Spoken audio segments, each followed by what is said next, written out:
వాళ్ళ పనేనా? కొంతకాలంగా దర్శన్కి బెదిరింపు కాల్స్ వస్తున్నాయి. చంపేస్తామని బెదిరిస్తున్నారు కొంతమంది గుర్తు తెలియని వ్యక్తులు అంటూ ఆయన ఒక వీడియోలో మాట్లాడాడు.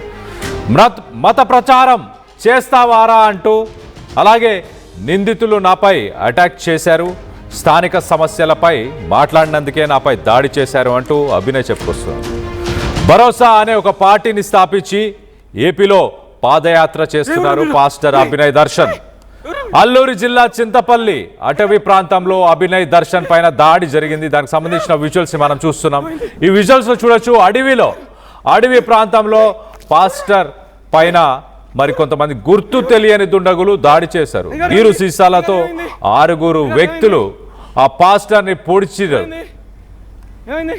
ఈ దాడిలో పాస్టర్ అభినయ్ దర్శన్ తీవ్రంగా గాయపడ్డారు.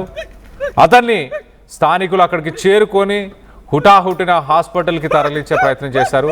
తనపైన దాడి జరిగిన విజువల్స్ని మనం చూస్తున్నాం. గుర్తు తెలియని వ్యక్తులు చూడండి, వాళ్ళు ఒక మాస్క్లు పెట్టుకొని వచ్చి మరి గ్లౌజులు కూడా పెట్టుకొని వచ్చారు. సో ఎలాంటి ఫింగర్ ప్రింట్స్ కూడా దొరకకూడదనే ఉద్దేశంతో బియర్ బాటిల్స్ని పగలగొట్టి తన పైన అటాక్ చేశారు. దానికి సంబంధించిన ఒక్కసారి ఆ విజువల్ని ఒక్కసారి చూసే ప్రయత్నం చేద్దాం.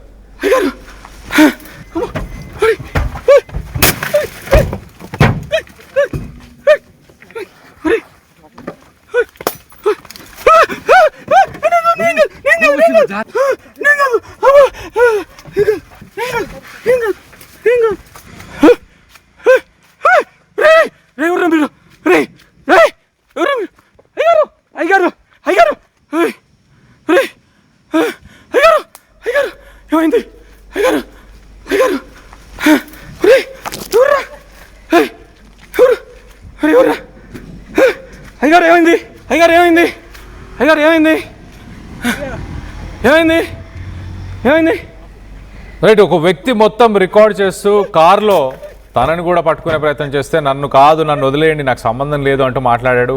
నేను కొత్త అంటూ మాట్లాడాడు. దాని తర్వాత అయ్యగారు ఏమైంది అంటూ ఆ వ్యక్తి పాస్టర్ దగ్గరికి వెళ్ళే ప్రయత్నం చేశాడు. సో మొత్తం మీద దీనికి సంబంధించి ఒక్కసారి తనని ఈ ఘటన తర్వాత హుటాహుటిన హాస్పిటల్కి తీసుకెళ్లే ప్రయత్నం చేశారు. దానికి సంబంధించిన విజువల్ని కూడా ఒక్కసారి చూసే ప్రయత్నం చేద్దాం. మనం చూడొచ్చు, ఈ దాడిలో పాస్టర్ కాలికి అలాగే తన చేతికి మొత్తంగా గాయాలయ్యే, రక్తం కూడా ఏర్లై పారింది. సో అలాంటి సిచ్యువేషన్ అక్కడి నుంచి స్థానికులందరూ అక్కడ చేరుకున్నారు. పాస్టర్ని ఒక కార్లో హాస్పిటల్కి తీసుకెళ్లే ప్రయత్నం చేశారు. సో మనం చూడొచ్చు, కావాలనే యూట్యూబ్ గైడ్ లైన్స్ కోసం ఆ విజువల్స్ ని బ్లర్ చేశాము. బట్ వాస్తవానికి తను తీవ్రంగా గాయపడ్డాడు. పాస్టర్ ప్రవీణ్ గాయపడ్డ విజువల్స్ ని రైట్ సైడ్ బాక్స్ లో మనం చూస్తున్నాం. లెఫ్ట్ సైడ్ బాక్స్ లో పాస్టర్ ప్రవీణ్ తను మాట్లాడుతున్న ఆ ఫొటోస్ ని కూడా చూస్తున్నాం. సో మొత్తం మీద పాస్టర్ ప్రవీణ్ పైన దాడి ఎవరు చేసి ఉండవచ్చు, తన ఫ్యామిలీ మెంబర్స్ ఏం చెప్తున్నారు, ఒక్కసారి తన ఫ్యామిలీ మెంబర్స్, తన భార్య ఏం మాట్లాడుతుంది, ఒకసారి ఈ దాడికి సంబంధించి తన భార్య మాటల్లోనే వినే ప్రయత్నం చేద్దాం. నేను అభినయ్ దర్శన్ వైఫ్ని, కడపలో ఉంటాను. గత 3-4 రోజులుగా నా భర్తకు బెదిరింపు కాల్స్ వస్తున్నాయని ఆయన కాల్ చేసి చెప్తున్నారు. నేను మరి అట్లా బెదిరింపు కాల్స్ వస్తే మరి వచ్చేయండి ఇంటికి అని అంటే, లేదు నేను ఇక్కడే ఉంటాను, ప్రజల సమస్యపై పోరాడుతున్నాను, నేను ఇక్కడే ఉంటాను, కొద్ది రోజులు అయ్యాక వస్తానని చెప్పారు. మరి ఈరోజు అట్లా దాడి జరగడం, ఆయన మీద హత్యాయత్నం జరగడం అనేది అంటే చర్య తప్పు. కాబట్టి ప్రభుత్వాన్ని మరి దాడి చేసిన వాళ్ళ మీద ఎంక్వైరీ చేసి వాళ్ళని కనుక్కొని మరి నా కుటుంబాన్ని, నా భర్తను కూడా కాపాడమని నేను కోరుకుంటున్నాను. ఆ దాడి చేసిన వాళ్ళ మీద చర్య తీసుకోమని ప్రభుత్వాన్ని కోరుకుంటున్నాను. ఒక 3-4 రోజుల నుంచి కంటిన్యూస్గా బెదిరింపు కాల్స్ వస్తున్నాయన్నప్పుడు భార్య కడపకి తిరిగి రమ్మని అభినయ్ని అడిగింది. కానీ అభినయ్ లేదు, నేను ప్రజల కోసం పోరాడతాను, ఇక్కడే ఉంటానంటూ అభినయ్ చెప్పడం జరిగింది. సో తన భర్తని కాపాడాలి, తమకు కూడా ప్రాణహాని ఉంది, ఎలాగైనా మాకు ప్రొటెక్షన్ ఇవ్వాలి అంటూ ప్రభుత్వాన్ని కోరుతుంది భార్య. మరి దీనికి సంబంధించి మరింత డీటెయిల్గా మాట్లాడుకునే ప్రయత్నం చేద్దాం. ఇటు మా ప్రతినిధి రామచంద్రరావు అందుబాటులో ఉన్నారు. రామచంద్రరావుతో మాట్లాడి తెలుసుకునే ప్రయత్నం చేద్దాం. రామచంద్రరావు, చెప్పండి, అసలు చాలా అనుమానాలు వ్యక్తపరుస్తున్నారు. కావాలనే కొంతమంది తన పైన అటాక్ చేశారు అంటూ అభినయ్ చెప్తున్నాడు. కానీ అభినయే కావాలని అటాక్ చేయించుకున్నాడు అంటూ కూడా కొన్ని వాదనలు వస్తున్నాయి. ఎలా చూడాలి, అసలు ఏం జరిగింది, వాస్తవాలు ఏంటి? కళ్యాణ్, నిన్న సాయంత్రం ఈ ఘటన చోటు చేసుకుంది. ఉమ్మడి విశాఖ జిల్లా అంటే అల్లూరి సీతారామరాజు జిల్లాగా పేర్కొనే ఆ ప్రాంతంలో గూడెం కొత్త వీధి మండలం జెర్రిల అలాగే మొండిగడ్డ ఆ ప్రాంతంలో ఈ దాడి జరిగింది. అయితే ఈ భరోసా పార్టీ పేరిట ఈ అభినయ్ దర్శన్ ఈ ఏడాది జనవరి 27 నుంచి అల్లూరి జిల్లాలో పర్యటిస్తున్నారు. అరకు దగ్గర ఉన్న చిలకలగడ్డ ప్రాంతం నుంచి ఆయన పర్యటన కొనసాగిస్తున్నారు. అయితే నిన్న దాడి జరిగిన ప్రాంతంలో మాత్రం గత 10 రోజులుగా బస్ చేసి ఆ మొండిగడ్డ జరిగిన ఆ ప్రాంతంలో పర్యటిస్తూ అక్కడ ప్రజల సమస్యలను తెలుసుకునే ప్రయత్నం చేస్తున్నారు. ముఖ్యంగా అక్కడ తాగునీటి సమస్య అట్లాగే ఇతర అంశాలు అంటే ప్రధానంగా చూసుకుంటే ఆ ఏజెన్సీ ప్రాంతంలో కొన్ని క్వారీలకు సంబంధించిన అంశాలు కూడా ఉన్నాయి. వాటిపై కూడా అతను మాట్లాడడం అలాగే ఆ అంశాలని వీడియోలో పోస్ట్ చేయడం కూడా జరుగుతుంది. అయితే నిన్న సాయంత్రం 4 గంటల సమయంలో అతను జెర్రిల సమీపంలో నీలిగడ్డ అనే ప్రాంతంలో ఆయన పర్యటిస్తున్నాడు. అయితే ఆయనతో పాటు మరికొందరు కూడా ఉన్నారు. ఆ సమయంలో ఒకసారిగా ఉపాధి హామీ పనులకు వెళ్తున్న మహిళలు కొందరు ఇతని అనుచరులకి కొందరు దాడి చేస్తున్నారు ఆ వ్యక్తిపై అనేసరికి చూసేటప్పటికి అక్కడ అతనిపై కొందరు దాడి చేయడం పారిపోవడం అన్నది జరిగింది. అయితే ఇక్కడ ఒక అంశాన్ని మనం గమనించాలి.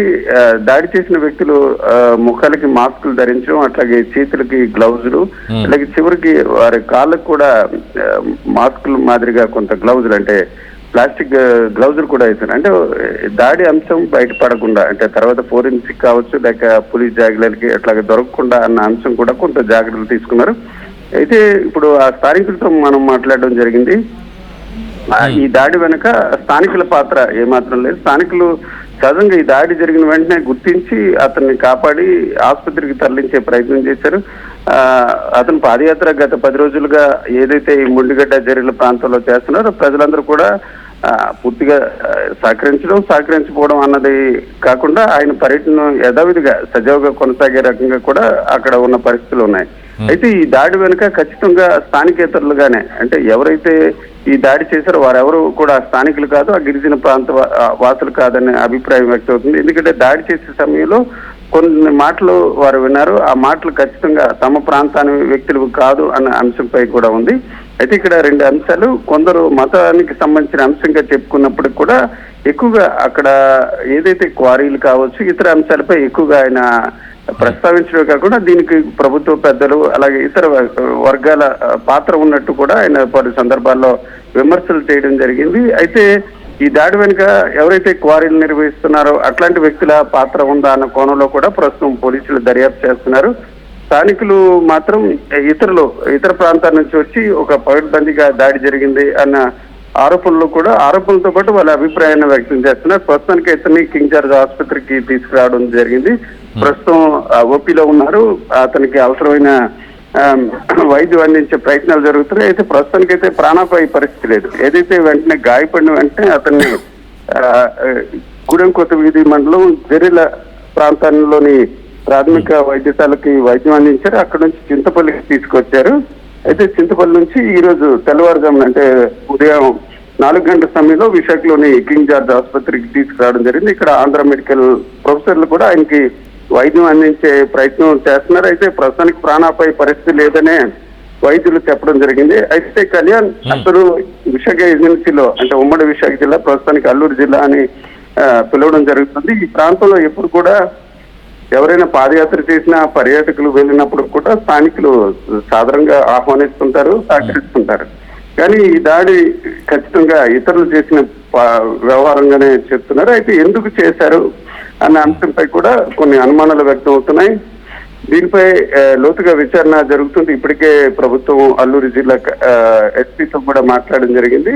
వెంటనే దీనికి సంబంధించి ఒక ప్రత్యేక పోలీసు బృందాలు కూడా ఏర్పాటు చేశారు. చింతపల్లి ఏఎస్పీ కూడా పర్యవేక్షణలో దీని విచారణ జరుగుతుంది. మరి కొద్దిసేపట్లో దీనికి సంబంధించి కొన్ని ఆధారాలు దొరికే అవకాశం ఉంది. ఎందుకంటే నిన్న సంఘటన 4:30 గంటల సమయంలో జరిగింది. ఆ తర్వాత చీకటి పడిపోవడంతో ఇతన్ని వైద్యం అందించాలి ఇట్లాంటి అంశాలపై ప్రభుత్వం కావచ్చు లేకపోతే పోలీసులు ప్రాధాన్యత ఇవ్వడం జరిగింది. ప్రస్తుతం దీనిపై లోతుగా విచారించే ప్రయత్నాలు అయితే కొనసాగుతున్నాయి. మరి కొద్దిసేపట్లో దీనికి సంబంధించిన అంశాలు కొంత స్పష్టత వచ్చే అవకాశం ఉంది. కళ్యాణ్, అయితే రామచంద్రరావు ఇక్కడ మొదటగా వచ్చిన విజువల్లో మనం చూస్తే ఒక కారు అడవిలో ఉన్న కార్ లాగా కనిపిస్తుంది. దాంట్లో రికార్డ్ చేస్తున్న వ్యక్తి ఎవరైతే ఉన్నారో తను ఒక మొబైల్ ఫోన్ని తను హోల్డ్ చేస్తున్నారు. ఆ మొబైల్ ఫోన్ నుంచి తను కొంతమంది అంటే తన మీద కూడా అటాక్ చేయడానికి వచ్చినట్టు కనిపించింది.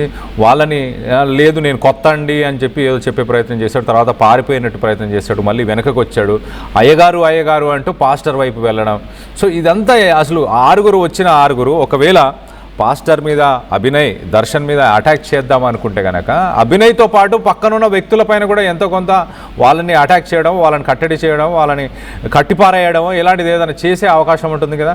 లేదు, వాళ్ళు ఆ ప్రాంతానికి సంబంధించిన వాళ్ళు కాదని చెప్తున్నారు. అలాంటప్పుడు అభినయ్ దర్శన్ ఫొటోస్ కానీ ఆయన డీటెయిల్స్ అన్నీ ఖచ్చితంగా ఈయననే పర్టికులర్గా ఈ పర్సనే అని చెప్పి అతన్ని మాత్రమే ఎందుకు టార్గెట్ చేయడం జరిగింది. ఆ వీడియో కొంచెం నమ్మశక్యంగా లేదంటూ కూడా వాదన వస్తుంది. దానిపైన ఏంటి మీరేమంటారు? నాది ప్రత్యేకమైన అభిప్రాయం లేదు. ప్రజల అభిప్రాయమే ఆర్టీవీ అభిప్రాయం. ప్రజలు మాటలు బట్టి అంటే సహజంగా ఒక దాడి జరిగినప్పుడు దాడి నుంచి పారిపోవడం కానీ తప్పించుకునే ప్రయత్నాలు జరుగుతాయి. లేనట్లయితే ప్రతి దాడి జరుగుతుంది. కానీ ఇక్కడ చూసుకుంటే వీడియో తీసే ప్రయత్నం జరుగుతుంది. అయితే ఈ వీడియో తీస్తున్న వ్యక్తులు ఎందుకు ఒక దాడి జరిగినప్పుడు స్నేహితుని అవ్వచ్చు, లేకపోతే బాస్ కి దాడి జరిగినప్పుడు ప్రొటెక్ట్ చేసే ప్రయత్నాలు చేయాలి. కానీ అక్కడ వీడియో తీసే ప్రయత్నం జరిగింది. అయితే అక్కడ మాటల్లో మీరు వినొచ్చు, గతంలో కూడా ఈ రకంగా దాడి చేసే సందర్భంలో కారులో వెళ్తున్నప్పుడు ఎవరైతే అనుమానితులు కొందరు తనను వెంబడిస్తున్నారని గతంలో కూడా అనుమానాలు వ్యక్తం చేశారు. ఆ అనుమానం వ్యక్తం చేసినప్పుడు దానికి సంబంధించి వీడియో తీయమని అతను సూచించడం జరిగింది. ఆ క్రమంలోనే ఇప్పుడు వీడియో తీసామని చెప్తున్నారు. అయితే సహజంగా ఎక్కడైనా ఒక దాడి జరిగినప్పుడు వీడియో కానీ షూట్ చేసినట్లే వీడియో చేసిన వ్యక్తులపై కూడా సహజంగా దాడి చేసే అవకాశం ఉంది. ఎందుకంటే దుండగులు తమ నేరాన్ని బయట ప్రపంచానికి కానీ లేక తర్వాత దర్యాప్తులో పోలీసులకి గుర్తుపట్టకుండా ఉండడానికి దాడి ఎంత ముఖ్యమో, దాడి చేసే క్రమంలో ఇతరులు వీడియో కానీ ఇతర మొబైల్ రికార్డ్ చేస్తే ఖచ్చితంగా ప్రతి దాడి జరుగుతుంది. కానీ ఇక్కడ అంటే అభినయ్ ఒక్కడే టార్గెట్ గా ఈ దాడి జరిగినట్టు కూడా ఉన్నాయి. అంటే సహజంగా రెండు అంశాలు ఇక్కడ. ఉద్దేశపూర్వకంగా ఎవరైతే దాడికి పాల్పడ్డారో వారు ఖచ్చితంగా ఒక సుపారీ గ్యాంగ్ అని మనం చెప్పుకోవచ్చు. అంటే సుపారీ గ్యాంగ్ అంటే లక్షలు ఇచ్చి చేశారా లేదా అన్నది పక్కన పెడితే ఒక పథకం ప్రకారం ఒక కాంట్రాక్ట్ మాదిరిగానే ఈ దాడి జరిగింది. ఎందుకంటే ఆ దాడి దృశ్యాలు బట్టి అంటే అభినయ్ దర్శన్ ఒక టార్గెట్ గానే ఈ దాడి జరిగింది. ఆ దాడి క్రమంలోనే వీరు చాలా ఇప్పుడుగా నేను చెప్పినట్టు చట్టానికి దొరకకుండా చాలా జాగ్రత్తలు తీసుకున్నారు. గ్లౌజులు వేసుకోవడం, సహజంగా చేతులకు గ్లౌజులు వేసుకుంటారు కానీ కాళ్ళకు కూడా అక్కడ ఏదైతే పాలిథిన్ కి సంబంధించిన గ్లౌజులు కూడా వేసుకున్నారు. ఇవన్నీ కూడా ఒక పద్ధతిగా జరిగింది. అయితే ఈ దాడి అంశంపై భిన్న అభిప్రాయాలు వ్యక్తం అవుతున్నాయి. ఒక దాడి సహజంగా జరిగే దాడి కాకుండా భిన్నంగా దాడి జరిగింది. దీనిపై మనం ఎలాంటి అభిప్రాయం వ్యక్తం చేసినప్పుడు కూడా పోలీసులు దీనికి సంబంధించిన సాక్ష్యాలు సేకరించే ప్రయత్నం చేస్తున్నారు. అయితే స్థానికులతో మన జర్నలిస్టులు అక్కడ మాట్లాడడం జరిగింది. వారెవరికి కూడా ఈ దాడి వ్యవహారంపై సంబంధం లేదు. అట్లాగే వారికి దాడి చేసిన వ్యక్తులతో పరిచయాలు కూడా అంటే అక్కడ ఎవరైతే ఈ దాడి చేశారో ఆ వ్యక్తులు గతంలో ఆ ప్రాంతానికి వచ్చిన ఆనవాళ్ళు కూడా లేవని అక్కడ స్థానికుల మాటలు బట్టి చెప్తుంది. స్థానికంగా ఈ అభినయ్ దర్శన్ గత 10 రోజులుగా ఈ జెరిల, మొండిగడ్డ, నీళ్లమెట్ట ఆ ప్రాంతంలో ఆయన పర్యటిస్తున్నారు. అక్కడ రకరకాల సమస్యలు, రోడ్లు, మంచినీరు ఇట్లాంటి అంశాలపై కూడా ఆయన మాట్లాడడం జరిగింది. అయితే ఈ దాడి విషయంపై అంటే మీకు ఉన్న చాలా డౌట్లు ఏదైతే నెట్టింట వైరల్ అవుతుంది, ఒక దాడి జరిగినప్పుడు దాడిని ఎదుర్కోవాలి లేక దాడి నుంచి తప్పించుకునే ప్రయత్నం చేయాలి. కానీ ఇక్కడ వీడియో తీయడం, అప్లోడ్ చేయడం ఇట్లాంటి అంశాలపై కొన్ని అనుమానాలు వ్యక్తం అవుతున్నాయి. అయితే సహజంగా చట్టానికి పట్టించే క్రమంలో కూడా వీడియో తీసే ప్రయత్నం జరుగుతుంది. అలాగే తీసారా అన్న కోణంలో కూడా ప్రస్తుతం ఎవరైతే అభినయ్ దర్శన్తో ఉన్నారో అనుచరులు కూడా పోలీసులు విచారిస్తున్నారు. ఏ రకంగా దాడి జరిగిందనే విషయంతో పాటు దాడి వెనుక గల కారణాలపై కూడా విశ్లేషణ జరుగుతుంది. మరి కాసేపట్లో దీనికి సంబంధించిన అంశాలు కూడా కొంత స్పష్టత వచ్చే అవకాశాలు ఉన్నాయి. Right Ramachandra Rao, thanks for the latest update. మొత్తం మీద పాస్టర్ అభినయ్ దర్శన్ ఇష్యూలో వచ్చిన రిలీజ్ అయిన వీడియోస్ పై